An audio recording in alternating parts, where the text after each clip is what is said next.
انتهى المطرب هشام عباس من وضع اللمسات النهائية على ألبومه الجديد الذي يحمل اسم عامل ضجة، والمقرر طرحه خلال الشهر المقبل، والذي يعيده بعد غياب 10 سنوات منذ آخر ألبوماته ما تبطليش، والذي تم طرحه عام 2009.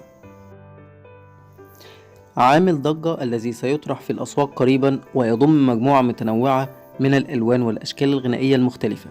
وبحسب بيان صحفي، فإن المفاجأة التي أعدتها مزيكا وعالم الفن هي طرح أغنية شاري بالغالي، إحدى أغنيات الألبوم الجديد، على اليوتيوب وجميع المتاجر الإلكترونية.